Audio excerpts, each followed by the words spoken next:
bienvenue pour cette émission spéciale en direct et en public du campus You Know Why dans le cadre de la semaine de la presse et des médias dans l'école, 36e édition de cet événement qui change de thème tous les 2 ans.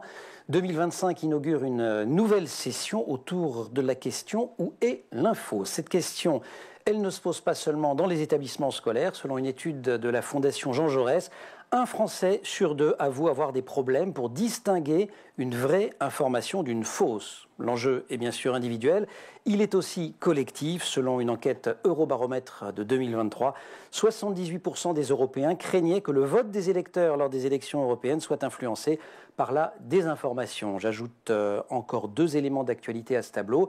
Le premier, c'est évidemment l'irruption des intelligences artificielles génératives grand public, ChatGPT étant la plus connue, et puis les attaques tous azimuts, c'est le deuxième élément contre la science, venant notamment de l'Amérique de Donald Trump. On a choisi d'aborder ces sujets à partir de 3 prismes. D'abord, comme toujours, sur School TV, celui de la salle de classe. Libye Cousteau, bonjour. Bonjour. Avec le micro, c'est Et mieux. ouais, Bonjour. ça va être génial. Bonjour. Mais j'aurais pu vous prévenir. Vous êtes professeur des écoles, mais c'est une deuxième carrière. Vous étiez auparavant journaliste, notamment, mais pas exclusivement, à l'Express, sur des questions d'éducation. Et déjà, depuis longtemps, militante de l'éducation aux médias. Je signale que vous avez également contribué à la mallette pédagogique Bien s'informer, ça s'apprend chez Bayard, qui est un des rares outils disponibles pour les enseignantes et les enseignants sur ce sujet. Le deuxième prisme que l'on va aborder, c'est le prisme du monde des médias. Francis Morel, bonjour. Vous avez dirigé Le Figaro, Les Échos et Le Parisien. Vous avez été le co-créateur avec Maurice Lévy de Vivatech, le premier salon mondial sur les innovations technologiques. Et vous venez de publier chez Kalman Levy un essai intitulé « L'humanité face à l'IA, le combat du siècle » que vous avez écrit avec Carlo Dazzaro Biondo. Oui, Anna Lambert, absolument. bonjour. Bonjour. Avec vous, un troisième prisme, celui de la recherche. Vous êtes maîtresse de conférences en philosophie contemporaine à l'université Paris 8, autrice de Schizophrénie numérique, petit ouvrage paru chez Alia en 2023. Et vous êtes également membre du Conseil national du numérique. Alors commençons, si vous le voulez bien, avec l'intelligence artificielle dont on dit qu'elle bouleverse le quotidien des enseignantes et des enseignants. Est-ce bien vrai? Ma consoeur Philippine Dolbeau avait posé la question pour School TV à Michael Bertrand. Il est enseignant et auteur justement de J'enseigne avec l'IA. Alors c'est une arrivée qui bouleverse notre quotidien depuis déjà plus de 2 ans en fait maintenant. Donc pour moi ça semble être un sujet acté maintenant dans nos salles de classe. Alors même si évidemment on voit des évolutions au fil des mois, à la suite de l'arrivée de ChatGPT, les élèves ont mis quand même quelques semaines avant de se rendre compte de l'arrivée de cet outil, avant de comprendre quelles étaient les potentialités à leurs yeux. Et puis ensuite, évidemment, l'année scolaire 2023-2024 a été un bond en avant où on s'est rendu compte que maintenant, c'était un outil qui était rentré sur les téléphones portables de l'ensemble de nos élèves. Et les derniers chiffres qui ont été donnés par notre ministre de l'Éducation nationale montrent qu'a priori, aujourd'hui, 90% de nos élèves utilisent ChatGPT ou une autre IA générative au quotidien. 90% des élèves, alors on parle plutôt ici de l'enseignement secondaire, Libye Cousteau, au primaire c'est encore moins le cas, pourtant les enfants sont déjà confrontés au numérique, à la circulation de fausses informations, puisque notre sujet c'est où est l'info, et vous m'avez confié que ça commençait dès la maternelle. En effet, ça commence dès la maternelle, mais ce que je souhaiterais dire avant toute chose, c'est que avant de parler de désinformation, de fake news, etc., je le dis toujours, il faut d'abord parler du monde de l'information et former en fait à reconnaître une bonne information, une vraie information, avec 3 critères qui sont très simples et qu'on enseigne effectivement dès le plus jeune âge. C'est-à-dire, qu'est-ce qu'une information? C'est quelque chose qui concerne un grand nombre de personnes, c'est quelque chose de sûr et c'est quelque chose de nouveau. Dans l'ordre ou dans le désordre, ça doit remplir ces 3 critères. Et ça, c'est compréhensible dès le plus jeune âge. Oui, dès le plus jeune âge, j'étais très surprise quand j'ai démarré ma grande carrière d'enseignante, qui a démarré il y a peu de temps, en me retrouvant en maternelle, donc avec des moyennes sections et des grandes sections, environ 4-5 ans, lors d'un regroupement. Donc en maternelle, on se regroupe pour parler de ce qu'on a fait, de ce qu'on a pensé de la journée, ou la date, etc.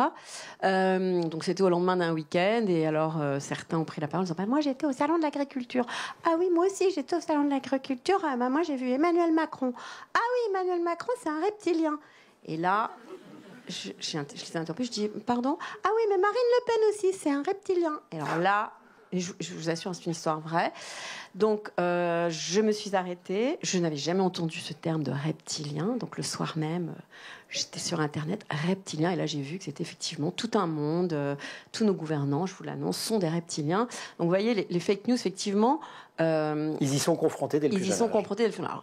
J'ai mené mon enquête. En fait, c'était son grand frère qui regardait évidemment des vidéos, etc. Tout ça pour dire que l'éducation aux médias, ce n'est pas de l'éducation à la fake news, contrairement à ce que beaucoup d'enseignants pensent, font ou s'y jettent pour cette mauvaise raison, de mon point de vue. C'est d'abord l'éducation, effectivement, à comprendre et à savoir comment chercher une information, comment la reconnaître et sa fiabilité. Anna Lombert, on va ouvrir après la mallette également que vous avez, à laquelle vous avez contribué pour Bayard. Anna Lombert, vous écrivez dans Schizophrénie numérique, les savoirs requis pour comprendre et adopter les technologies numériques sont encore trop peu enseignés. Alors on pourra vérifier avec les Bicousso s'ils sont suffisamment ou pas renseignés. Spoiler alerte, pas forcément, mais ils le sont quand même un peu. Qu'est-ce qu'il faudrait enseigner ? Alors oui, c'est vrai qu'ils le sont quand même un peu. Il faut souligner ça parce que on ne part pas de rien, mais néanmoins, donc. Si vous voulez, le problème qui se pose, c'est que l'école, en fait, a vu le jour dans un milieu médiatique qui était complètement différent du milieu médiatique auquel nous sommes confrontés aujourd'hui. L'école a vu le jour dans un milieu médiatique qui était dominé par les technologies de l'imprimé et de la presse. Et aujourd'hui, donc le milieu médiatique s'est complètement transformé déjà au cours du XXe siècle avec les médias audiovisuels, donc la radio, la télévision. Et aujourd'hui, il se transforme à nouveau de manière très rapide. Donc il s'est transformé depuis, disons, le début des années 90 avec le web, Internet, etc. Puis transformé à nouveau dans les années 2010 avec les réseaux sociaux. Et il se transforme encore aujourd'hui avec l'IA générative. Donc vous voyez, il y a beaucoup d'époques différentes de ce milieu technique médiatique qui se sont succédées, si je puis dire, et de manière très rapide depuis la seconde moitié du XXe siècle. Et néanmoins, les institutions scolaires ont eu du mal, on va dire, à se transformer pour adopter ces transformations-là. Ce qui ne veut pas dire qu'il faut apprendre à tout le monde à coder, ça c'est une grosse bêtise, mais ce qui veut dire que l'esprit critique, évidemment, doit être formé différemment. On ne peut plus former l'esprit critique de la même manière à l'époque de la presse ou à l'époque des réseaux sociaux. Donc c'est la raison pour laquelle l'éducation aux médias, évidemment, est une dimension fondamentale de l'éducation et de l'enseignement aujourd'hui, et en ce sens doit être effectivement développée et intensifiée dans toutes dans toutes les strates, disons, de l'enseignement, du primaire, secondaire, et puis aussi même après. Mais la question, c'est quelle éducation aux médias ? Parce que si vous voulez, alors pour moi, il y a deux dimensions fondamentales de cette éducation aux médias. La première, c'est vraiment une dimension préventive, si je puis dire, c'est-à-dire aider en fait les plus jeunes générations à comprendre comment fonctionne le milieu médiatique, notamment les algorithmes de recommandation qui sont responsables de la diffusion de l'information aujourd'hui, massivement, et à envisager les risques, les biais, et puis les biais aussi de l'intelligence artificielle maintenant, qui sont aussi très très dangereux, et donc à identifier les risques en fait de cette circulation médiatique. Et puis le deuxième volet, c'est le volet un peu plus prospectif, j'ai envie de dire, c'est-à-dire engager aussi ces nouvelles générations à pratiquer des dispositifs numériques qui soient des écosystèmes plus sains, des écosystèmes informationnels plus sains. Donc des réseaux sociaux non commerciaux, par exemple, qui ne se fondent pas sur l'économie de l'attention et la publicité ciblée, ou bien des dispositifs collaboratifs comme Wikipédia, par exemple, qui permet la co-construction du savoir, ou des réseaux sociaux alternatifs comme Mastodon, etc. Bon, donc tout ça pour dire, c'est que je pense que l'éducation aux médias doit vraiment avoir ces deux volets-là. Francis Morel, je vous voyais dodeliner. Libye, je vous donnerai la parole après. Francis Morel, dans votre ouvrage, vous consacrez tout un chapitre du livre aux risques que le numérique fait peser sur l'éducation et la jeunesse, aussi bien dans des registres qui ont été abordés ici, celui de la transmission des connaissances, que dans leur vie sociale. De votre point de vue, ils sont assez considérables. Alors oui, ils sont considérables, mais en même temps, moi j'aime pas qu'on regarde uniquement le côté négatif des choses. L'intelligence artificielle, c'est l'ouverture sur une masse de données et de connaissances qu'on n'avait pas autrefois. Alors le problème, c'est que quand on a accès à tout, comme c'est le cas aujourd'hui, comme je dis toujours en inversant la phrase, ça veut dire que tout a accès à nous et qu'on est nu devant ces masses d'informations, ça c'est un problème, et que par ailleurs, dans les informations, il y a ce qui est vrai, il y a ce qui est faux, il faut savoir faire le tri. Si on ne sait pas faire le tri, on peut effectivement être submergé par un certain nombre d'informations. Mais moi, ce que je retiens d'abord, c'est la masse d'informations que nous apporte l'intelligence artificielle, la masse de connaissances et les progrès qu'on peut faire. Il faut voir que à chaque fois qu'il y a eu des progrès, il y a toujours eu au départ une levée de bouclier contre ces progrès. En faisant ce livre, on a trouvé quelque chose d'amusant et que j'aime bien citer, c'est Platon qui raconte que Socrate était très contre l'écriture en disant l'écriture est une façon de rendre les gens stupides parce qu'ils n'ont plus besoin de penser. Voilà. Et ben ensuite, ça a été Gudenberg. À chaque fois qu'il y a des progrès, on commence par dire non.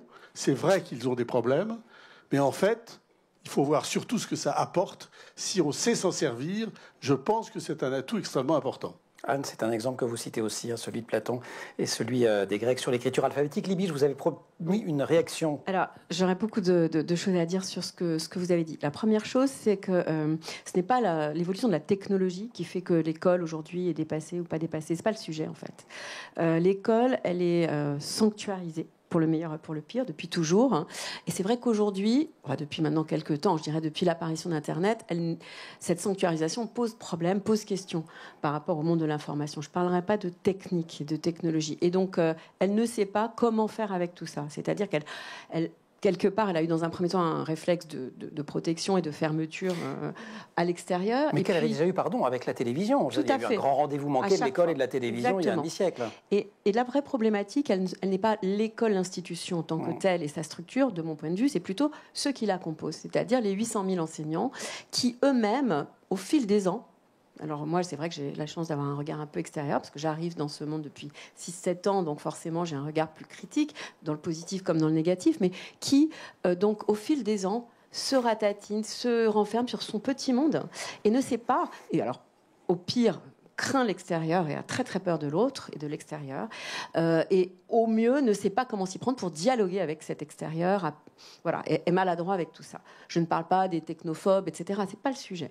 Et donc, c'est structurel. En fait, tant que les enseignants au sens large du terme, que ce soit dans le primaire, dans le secondaire, quel que soit le niveau, n'arrivent pas à avoir une relation au monde différente de ce qu'ils ont, parce qu'on les petit à petit, en fait, on est enfermé dans une classe toute la journée. En fait, on le sait, vous le savez, évidemment, je vous révèle rien, mais en fait, c'est en le vivant qu'on comprend mieux les conséquences que ça comporte. Et là, si on parle de l'information et du monde de l'information, en revanche, les élèves, et alors encore plus aujourd'hui, je pense qu'il y a 20 ans, je n'étais pas enseignante, eux, ils sont totalement ouverts à tout.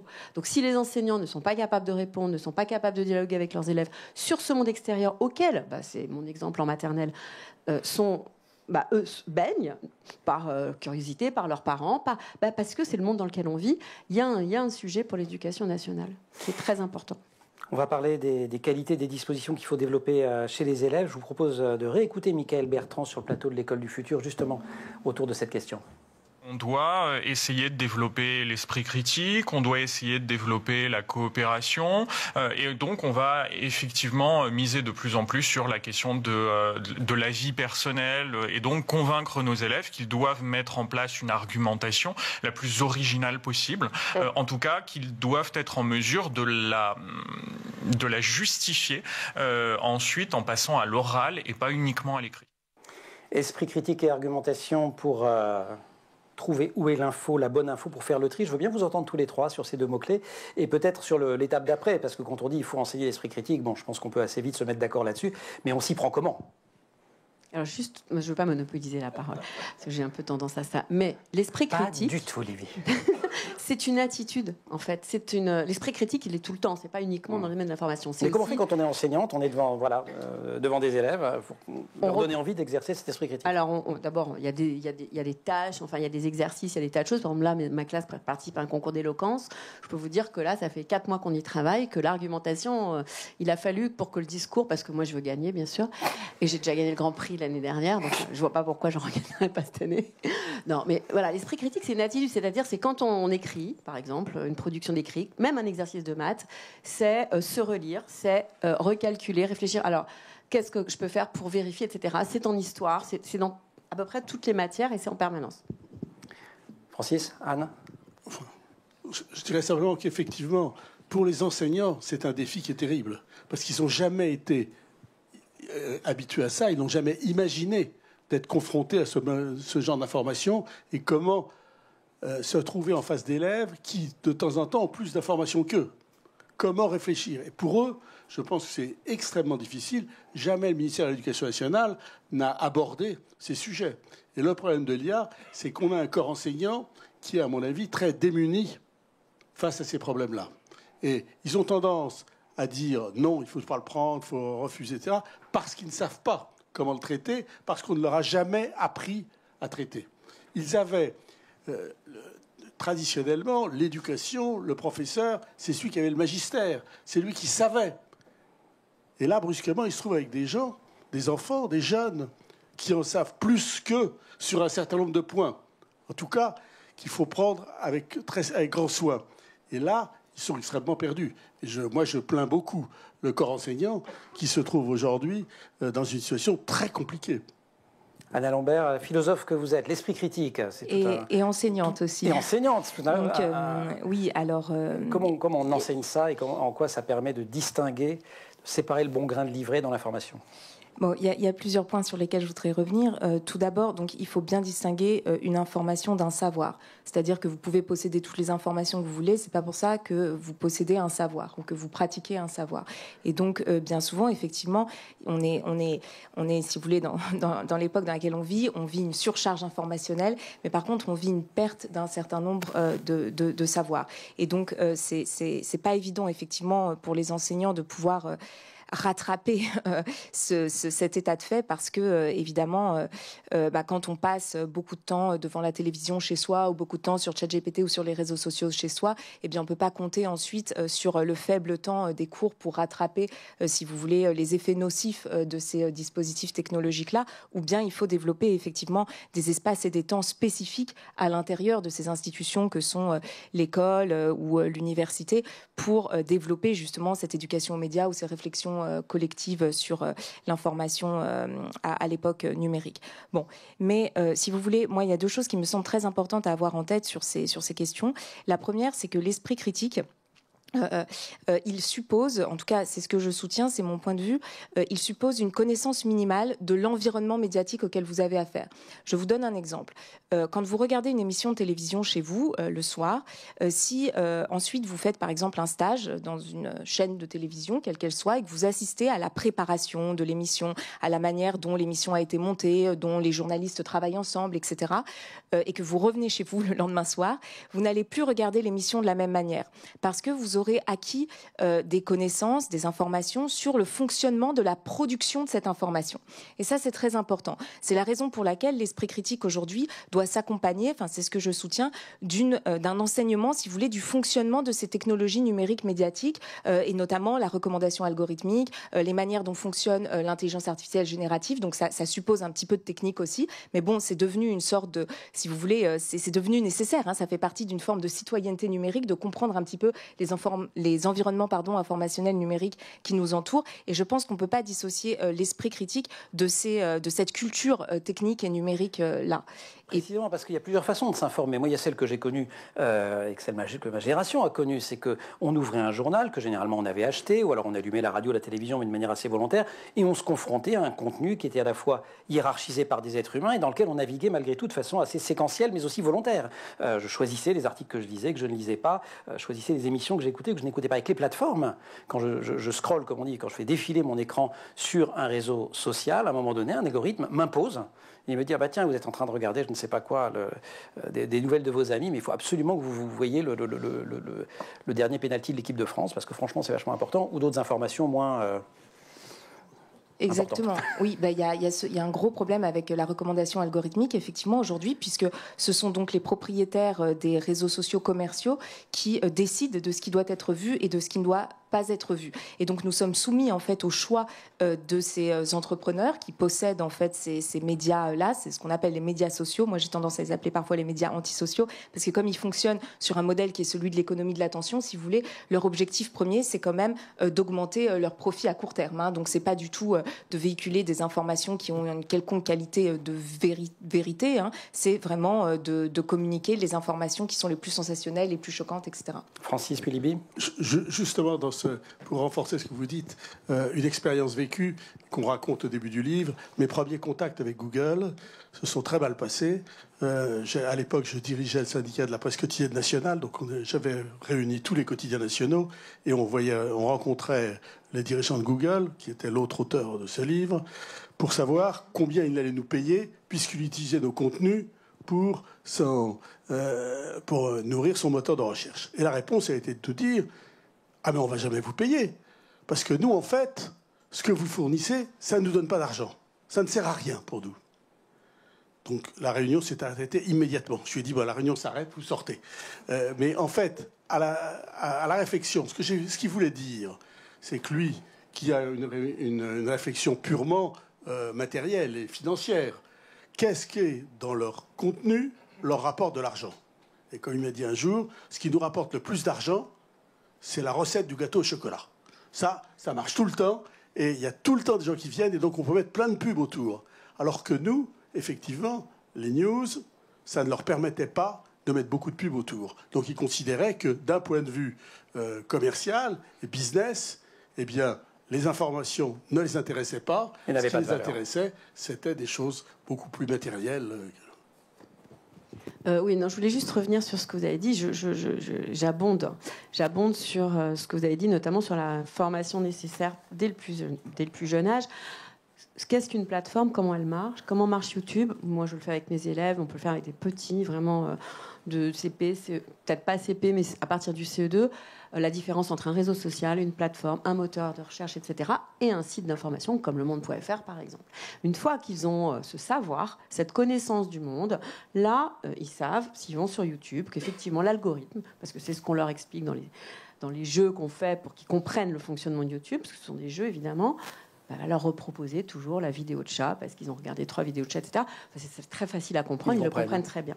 Et puis, j'ai une autre chose à ajouter aussi par rapport à ce que vous aviez dit, qui est plutôt une bonne nouvelle.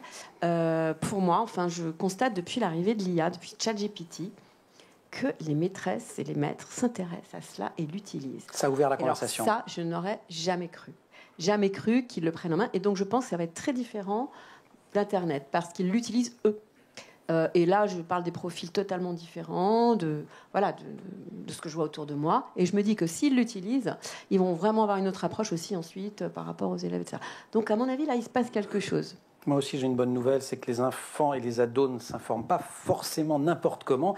J'avais posé cette question à une des grandes spécialistes en France du sujet, Anne Cordier, elle est chercheuse en sciences de l'information. Alors, en tout cas, on s'informe bien plus, enfin, en tout cas les enfants, les ados et les jeunes adultes s'informent bien plus sur des supports différenciés qu'on ne le dit. C'est-à-dire qu'on a souvent tendance à dire, voilà, tout passe par les réseaux sociaux, oui, machin. C'est pas vrai. Alors, ce qui est vrai, bien sûr, c'est que le smartphone, c'est une porte d'entrée, en fait. C'est une porte d'accès à l'information, mais après... Une grande variété de pratiques. Une grande variété de pratiques, et puis une grande variété, un grand dialogue aussi entre les différents supports, même si, il ne faut pas se mentir, la presse écrite n'est évidemment pas le support privilégié pour s'informer. C'est un support qui, en plus, est quand même clairement cantonné aussi à un milieu social. On voit là clairement les héritages culturels qui jouent sur le support presse.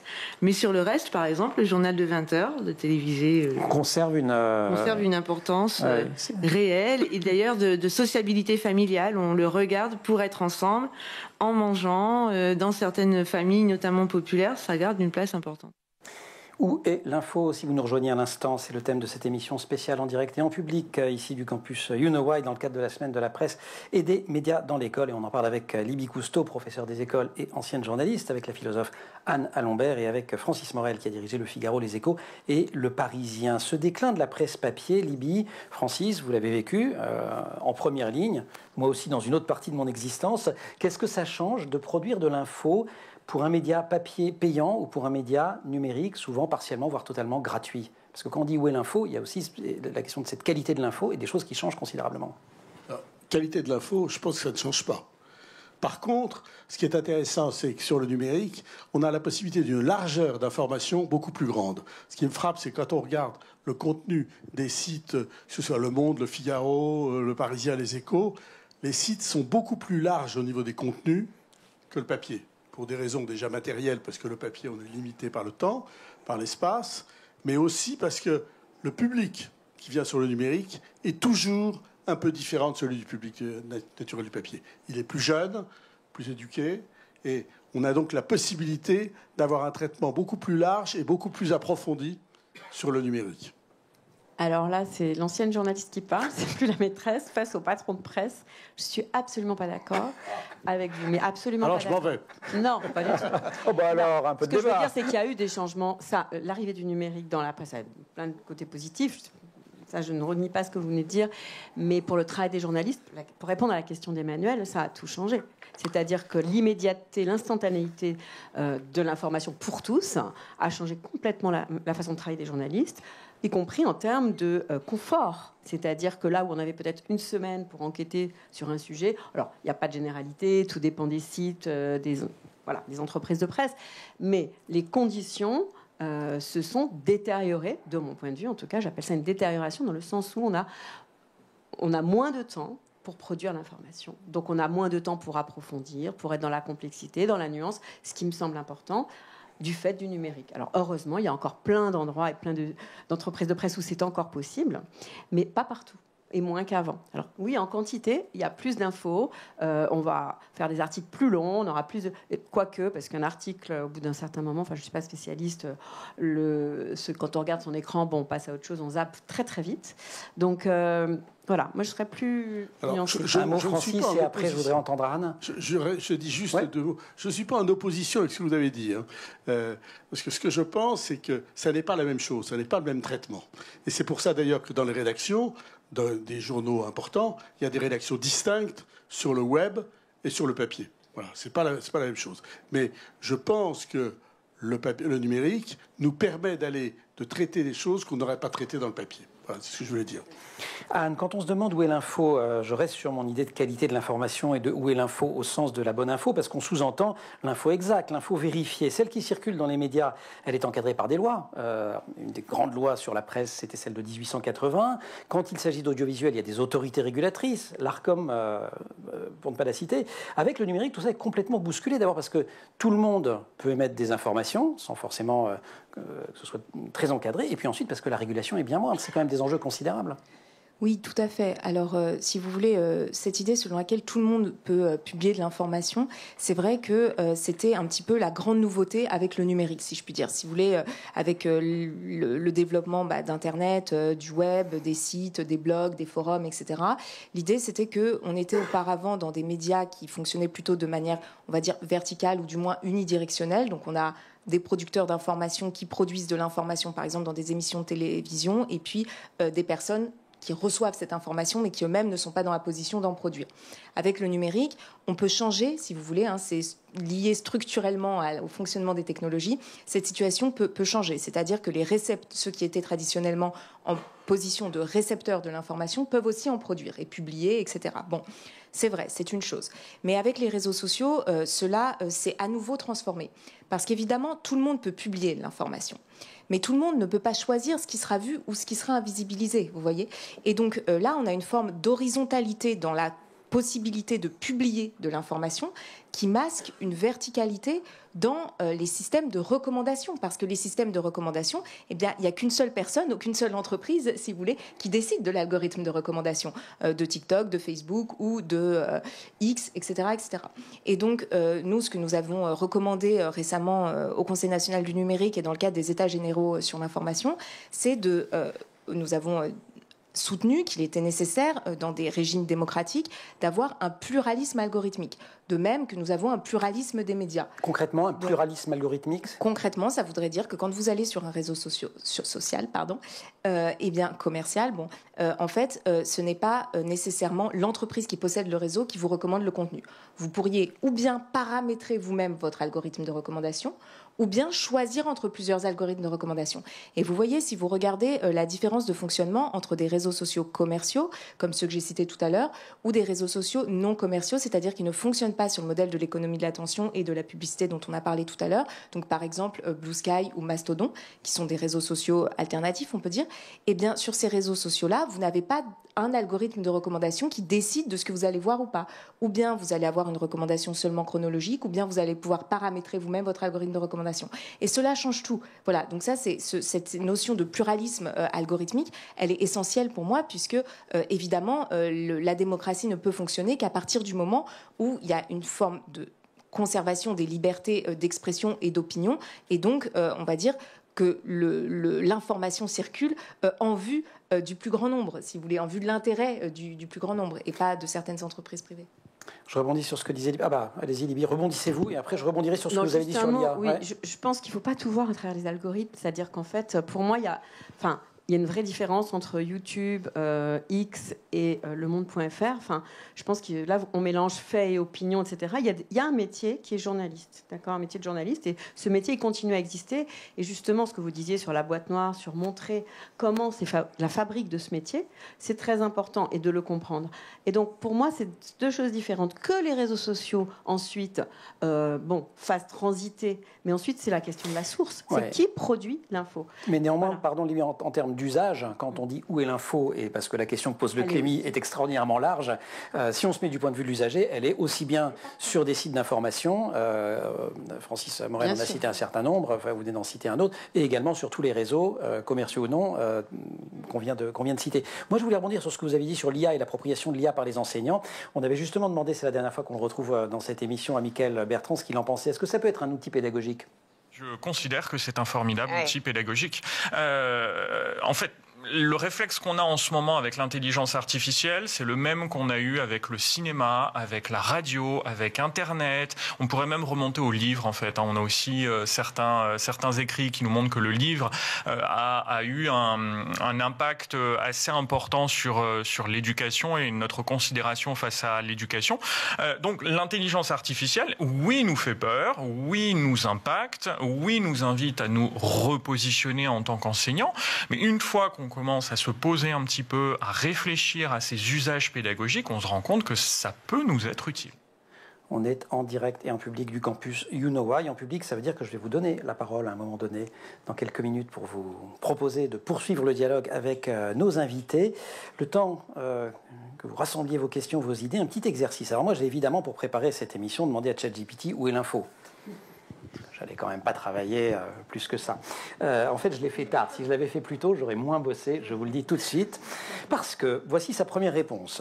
Entre l'infobésité, les biais, les algorithmes qui enferment dans des bulles, les fake news, les opinions déguisées en faits, c'est parfois mission impossible de savoir ce qui est vrai, ce qui compte et ce qui est juste du bruit. On est d'accord ?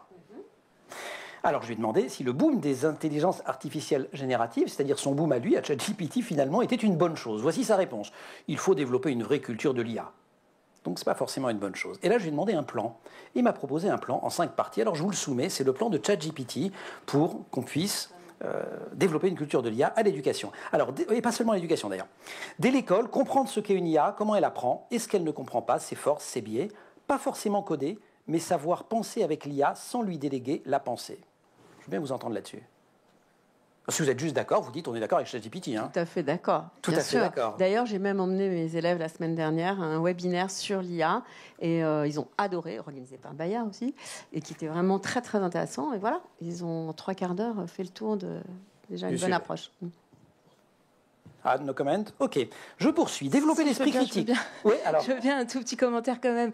Non, sur la question de la délégation de la pensée, parce qu'effectivement, je pense que là, ChatGPT touche un point fondamental. Donc, si je peux me permettre de creuser un peu, on parlait de Platon tout à l'heure et de ses réflexions sur la question de l'écriture. Et effectivement, le problème de l'écriture pour Platon, bref, la manière en tout cas dont c'est raconté dans le texte, c'est que en déposant nos savoirs sur des supports écrits, nous allons compter sur ces supports écrits pour se souvenir à notre place. Et donc, nous allons déléguer notre mémoire. Donc, c'est le problème de la délégation, justement. Et donc, moi, évidemment, j'ai beaucoup travaillé aussi sur ce texte de Platon. Et du coup, forcément, je m'en inspire pour interroger les enjeux de ChatGPT aujourd'hui. Et donc, je demande, qu'est-ce que nous déléguons à ChatGPT? Puisqu'il nous dit lui-même que nous déléguons quelque chose. Alors, qu'est-ce que nous déléguons? Est-ce que nous déléguons à ces machines? Alors, vous pouvez, on verra ce qui répond. En tout cas, moi, j'ai proposé une réponse aussi, c'est que nous leur déléguons nos capacités à nous exprimer, en fait. C'est-à-dire que ce n'est plus nous qui allons produire le texte, mais le texte va être produit à notre place. Et ça, si vous voulez, c'est potentiellement un vrai danger. C'est-à-dire que moi, je pense effectivement qu'il faut s'emparer de ces technologies, il faut les comprendre, il faut développer une culture de l'IA. Mais attention, parce que leur utilisation, et c'est ce que dit Platon aussi sur l'écriture, nous allons devenir dépendants de l'écriture. Le problème du pharmacone, c'est le problème de la dépendance. Le pharmacone, ça veut dire le poison, ça veut dire la drogue, ça veut dire ce dont je ne peux plus me passer. Et donc, quand nous ne pourrons plus nous passer de ces machines-là pour nous exprimer, eh bien, que va devenir, si je puis dire, la production d'informations, mais aussi la transmission des savoirs et la culture plus généralement? Et ça, ce sont des questions aussi auxquelles on peut réfléchir ensemble dans le cadre de cours, de classes, de débats, etc. L'esprit critique, on en a déjà parlé, on va passer rapidement, mais ChatGPT le suggérait, savoir poser des questions pertinentes à une IA, apprendre le prompting, mais aussi vérifier ce qu'elle dit, comparer avec d'autres sources, repérer les biais, je pense que vous serez à peu près tous d'accord là-dessus. Apprendre à reconnaître un contenu généré automatiquement ou à en douter quand rien ne le signale. Ça m'a semblé à la fois essentiel, mais assez compliqué quand même, non? On sait faire ça aujourd'hui?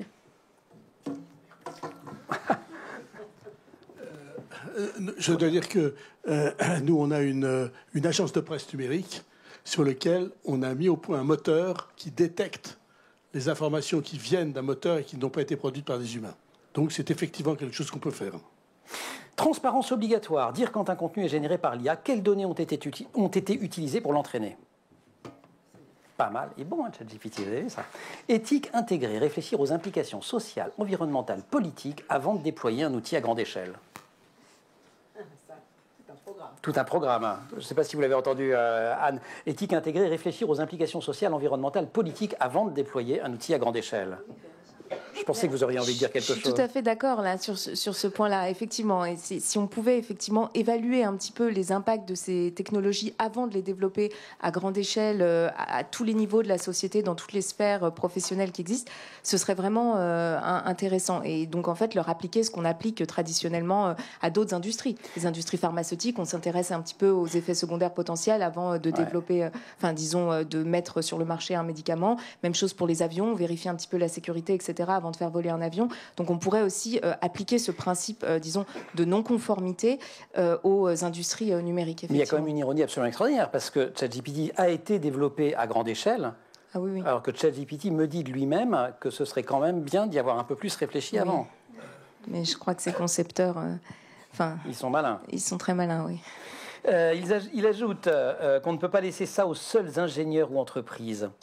Il faut des espaces, écoles, médias, lieux de culture où on parle des IA comme on parle de démocratie, d'art ou de science, avec nuance et collectivement. Je veux bien vous entendre sur un espace alternatif aussi, Anne, et évidemment Francis et Livy si vous le souhaitez, sur ce qu'on appelle les communs numériques, parce que ça c'est un sujet qui émerge régulièrement dans le débat public, qu'on a un peu de mal à expliquer et qui peut être une piste intéressante, une alternative aux propositions commerciales.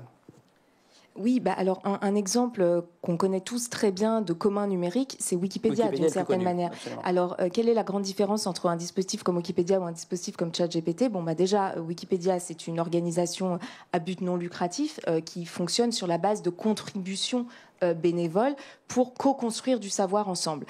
Donc chacun va contribuer, voilà, et puis il va y avoir des dispositifs, donc des règles qui sont transparentes et des délibérations collectives pour arriver à un consensus qui va produire un savoir. Et vous avez remarqué sans doute que quand vous allez vous renseigner sur Wikipédia, en fait, vous faites crédit aux textes qui sont publiés sur Wikipédia parce qu'ils sont issus en fait de délibérations, de débats, de consensus. Même s'il y a plein d'erreurs, il y a c'est normal dans tout savoir humain. De toute façon, il y a des erreurs. Un savoir parfait, ça n'existe pas. Le savoir est fait pour évoluer, etc.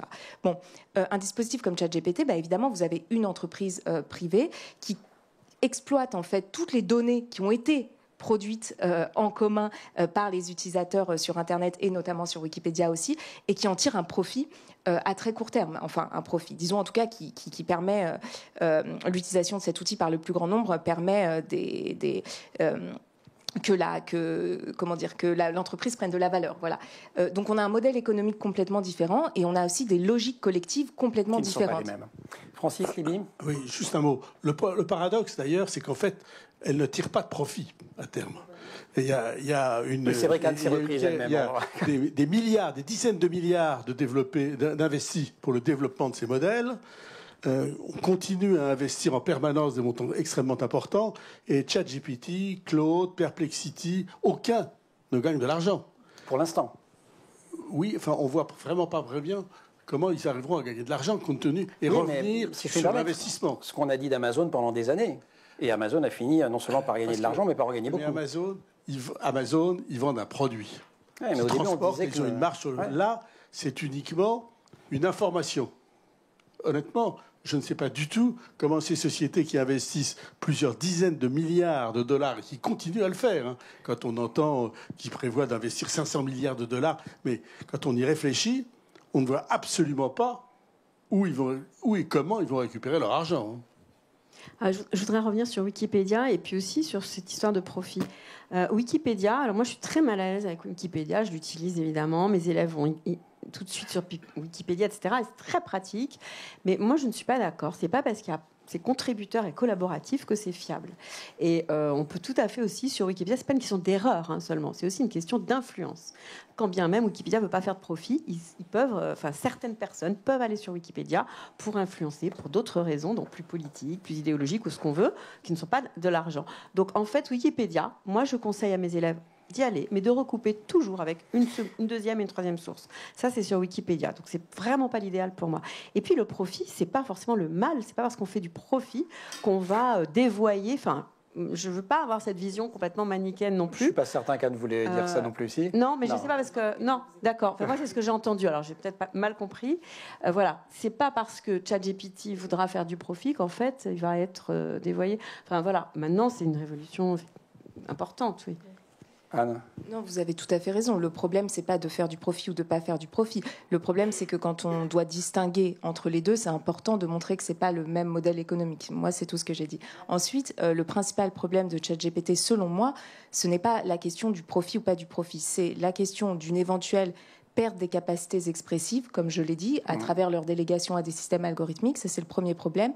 Et le deuxième problème, c'est l'exploitation statistique de la culture collective. C'est que, si vous voulez, comme ce sont des calculs probabilistes, c'est ça. En fait, les réponses qui sont générées sont des réponses probables, ce qui fait que ce qui est original, ce qui sort un peu de la norme, etc., n'est jamais pris en compte par ces calculs-là. Parce que quand vous faites des calculs statistiques, demandez à n'importe quel mathématicien, l'exception n'est pas prise en compte par ces calculs. Donc, ces dispositifs renforcent les moyennes et renforcent les clichés. C'est la raison pour laquelle ce que vous nous avez lu, qui est tout à fait juste d'un certain point de vue, est aussi une sorte de, comment dire, des choses qu'on a déjà entendues 10 fois, en fait, des banalités d'une certaine manière. Et les banalités sont toujours, alors moi je ne dis pas qu'elles sont vraies, mais disons, elles sont toujours exactes dans une certaine mesure. Voilà, on peut dire toutes sortes de banalités qui ne sont pas fausses. Mais le problème, c'est de dire des choses intéressantes et de dire des choses nouvelles, comme vous l'avez dit au début. L'information, c'est quelque chose de nouveau. Moi, je dis les banalités de ChatGPT.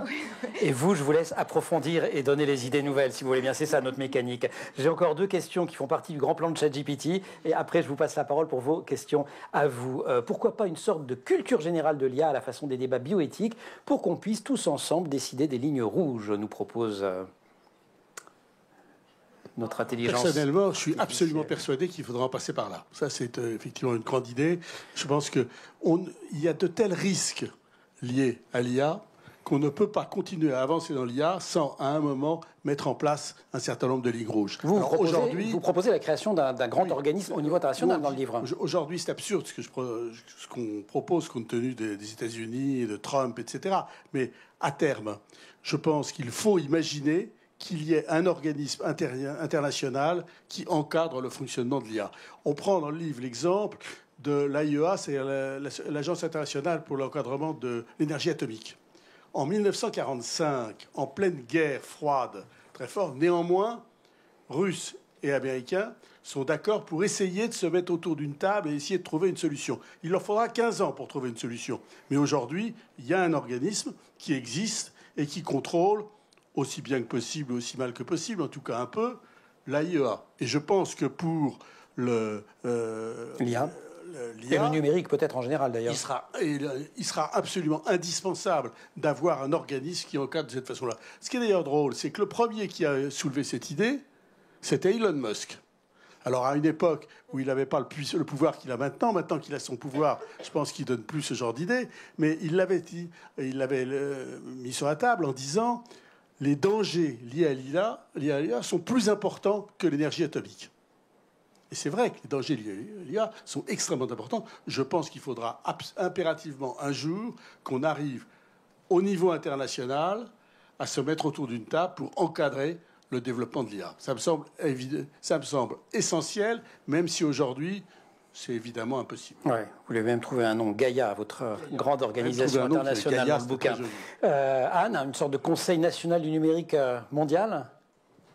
Oui, effectivement, je pense qu'en tout cas, dans ce débat, ce serait très important d'écouter aussi effectivement la société civile, les chercheurs, les différents corps des différentes professions qui sont touchés par ces dispositifs, parce que ce ne sont pas les mêmes risques en fonction des différentes applications. Maintenant, la question qui se pose, en fait, pour moi, c'est la question du rapport entre puissance technologique et industrielle et puissance publique et politique. Et là, je crois qu'aujourd'hui, voilà, nous devons vraiment réaffirmer, en tout cas en tant qu'Européens du moins, une forme de puissance publique et politique face aux puissances technologiques et industrielles qui se déploient. Si nous ne voulons pas, en fait, voilà, devenir de simples marchés passifs pour certaines entreprises privées. Et je termine très rapidement parce que vos intelligences naturelles, authentiques et non artificielles l'avaient déjà émis bien avant ChatGPT. Sa dernière proposition qui était d'apprendre à co-créer avec les IA. Les IA génératives peuvent être des partenaires, pas juste des outils. Travailler avec elles, c'est aussi redéfinir ce que c'est que créer, enseigner, juger. Et donc, ça suppose une posture active, ne pas consommer de l'IA, mais dialoguer avec elle. On n'est pas très loin de l'idée que vous défendiez, d'une façon ou d'une autre, de s'emparer de tous ces outils. Il nous reste une grosse dizaine de minutes. Et c'est le temps, Marine va nous aider à faire circuler le micro, c'est le temps de vos questions. Et tu retournes... Ah pardon, je ne vous avais pas vu. Oui, super. Parce bonjour à tous.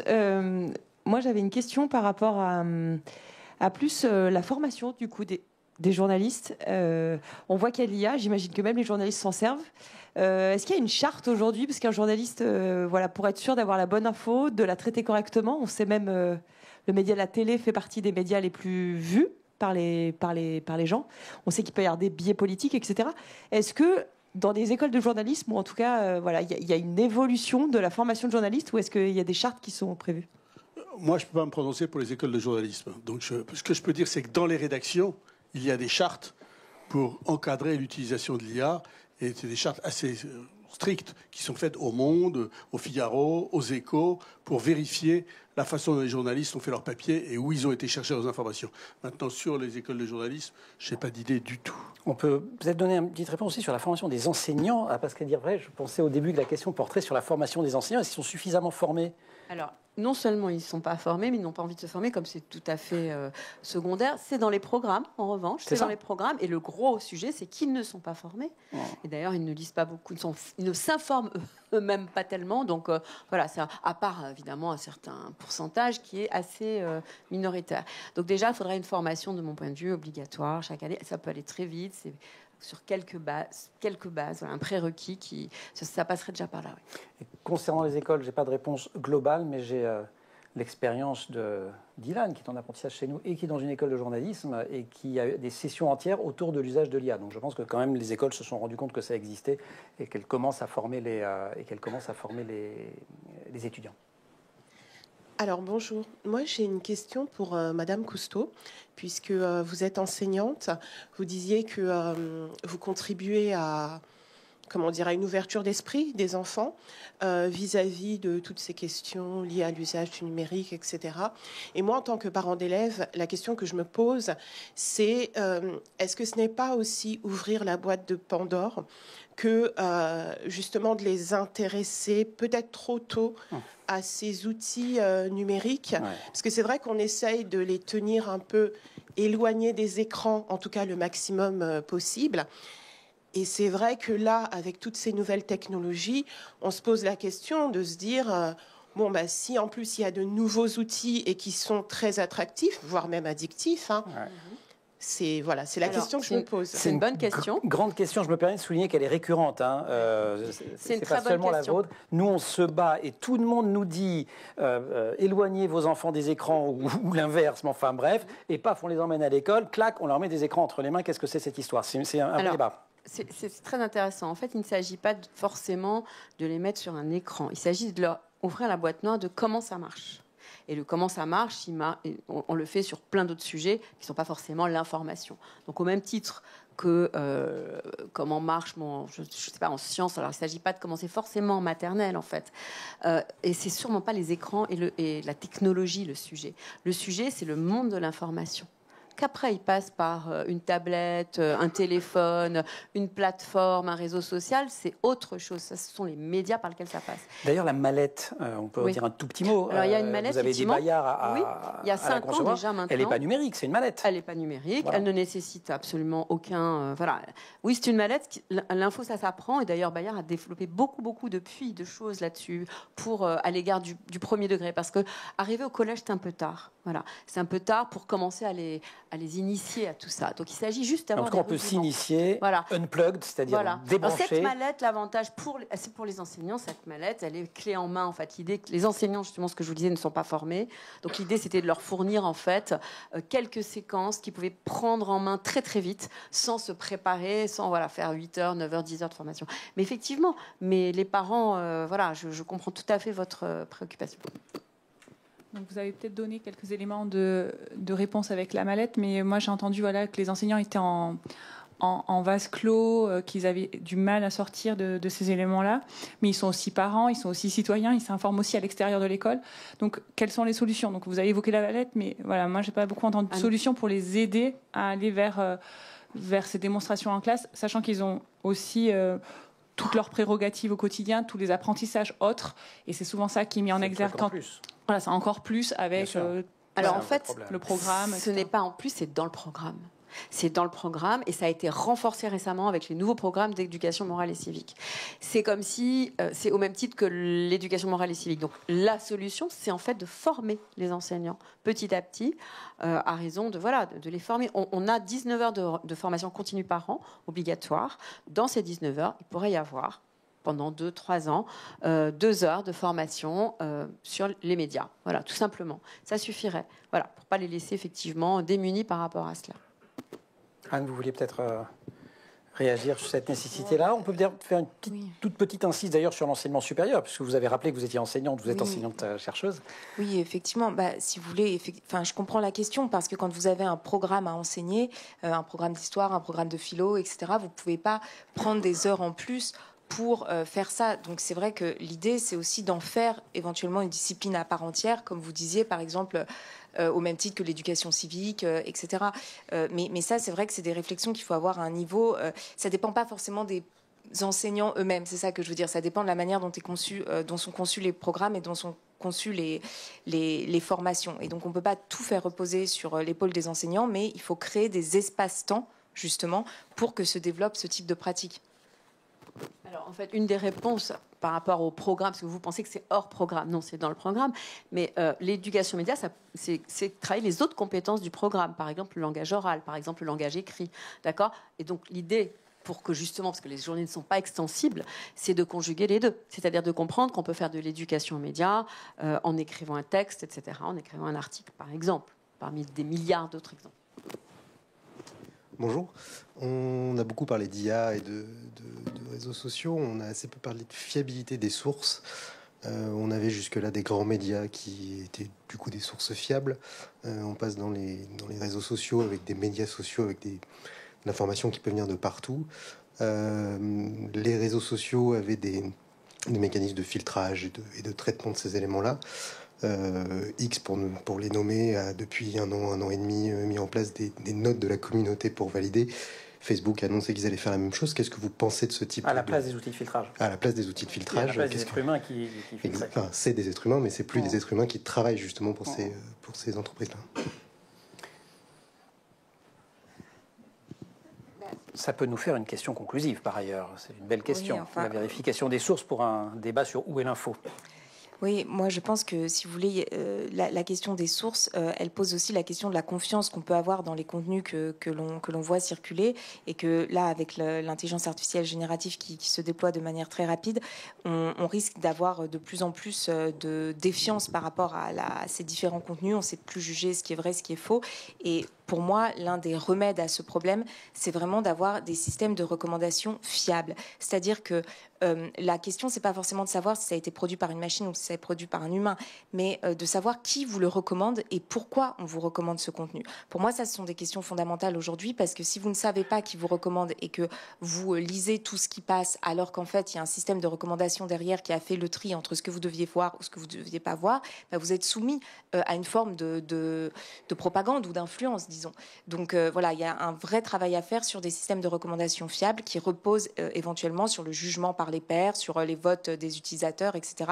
et qui soient beaucoup plus intéressants que ces notes de communauté, parce qu'en attendant, les notes de communauté, ça ne change pas le fonctionnement de l'algorithme de X qui est derrière. Donc voilà. Francis, est-ce que pour l'homme de presse que vous êtes, tout ça ne renvoie pas malgré tout à la nécessité, à l'utilité d'une presse professionnelle? C'est exactement ce que je voulais dire. Merci. Voilà. Ce qui est intéressant dans les journaux, c'est que tous ceux que je connais, en tout cas en France, et je sais qu'aux États-Unis c'est la même chose, il y a toujours au sein de la rédaction des chartes pour contrôler l'encadrement de l'IA, et ensuite il y a un niveau de relecture par la rédaction en chef pour enrichir ou amodier les textes qui ont été écrits. Ce qui est intéressant, c'est qu'on a effectivement la source très vaste qu'apporte l'IA, à laquelle on apporte une vision propre, et c'est cette vision propre qui fait que le journal a un intérêt et, à mon avis, a une importance. C'est ce qui fait que, bon, moi, personnellement, je suis un très grand défenseur des journaux, même sous leur forme numérique. Mais je pense qu'il y a là,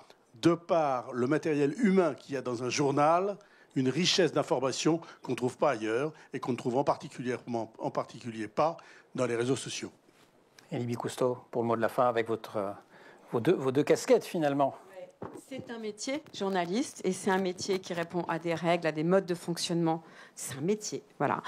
Et ce métier-là, il n'est pas remplaçable par des opinions, etc. Et vraiment, c'est un métier qui consiste tout simplement, c'est ce que j'explique à mes élèves, à rapporter les faits, à établir les faits.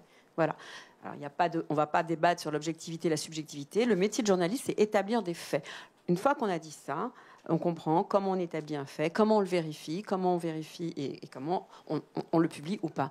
Et je pense que rien ne remplacera ce métier. Alors, il est extrêmement mal vu, mal perçu, mal connu, plus que jamais, justement du fait de cette émergence de l'info partout. Mais il est essentiel de le rappeler, en fait, et de montrer en quoi il consiste et comment ça fonctionne. Donc, achetez des journaux. Ça n'a pas été dit dans le micro. Non, mais même s'abonner sur... Alors, c'est vos derniers conseils. Achetez des journaux. Ça, c'est le conseil de Francis Morel. Au pire, abonnez-vous à la version numérique quand même, c'est ça? Bon, voilà. Formez-vous si vous êtes enseignante ou enseignant et réfléchissez, lisez aussi de la philo. Merci beaucoup à toutes et à tous de nous avoir suivis en direct et en public du campus YouKnowWhy pour ce débat organisé dans le cadre de la 36e semaine de la presse et des médias dans l'école sous le haut patronage du ministère de l'Éducation nationale et du Clémy. Libye Cousteau, merci. La mallette pédagogique bien s'informer, ça s'apprend, c'est chez Bayard. Il y a plein d'autres outils et vous continuez, vous, à la fois en tant qu'enseignante, ex-journaliste et militante, et le Clémy propose également énormément de ressources et nous soutient, entre autres, dans la réalisation de cette émission pour y contribuer également. Anna Lambert, merci beaucoup. On suit évidemment les travaux du Conseil national du numérique et on peut lire Schizophrénie numérique, un essai extrêmement relevé et très vif, paru chez Alia en 2023 et tout à fait passionnant. Francis Morel, vous avez donc signé avec Carlo Dazzaro Biondo, le monsieur que vous avez mis dehors d'une réunion il y a 15 ans. 15 ans plus tard, ça nous donne un ouvrage, L'humanité face à l'IA, le combat du siècle, c'est chez Kalman Levy. Je tiens également à remercier toute l'équipe de School TV et toute l'équipe qui a participé à la préparation de cette émission. Au maquillage, Emma Razafindra-Lambeau et Amélie Schwicker. À la préparation de l'émission, Marine Plantec. En régie, Dylan Koller. Au son, Saïd Mamou. Et à la réalisation, Mani Pézèche. C'était une émission en direct et en public du campus YouKnowWhy. En matière d'éducation, où est l'info? Elle est notamment sur School TV, que vous pouvez suivre tous les jours via vos box Orange, Free et Bouygues sur Internet et sur les réseaux sociaux. Bonne soirée.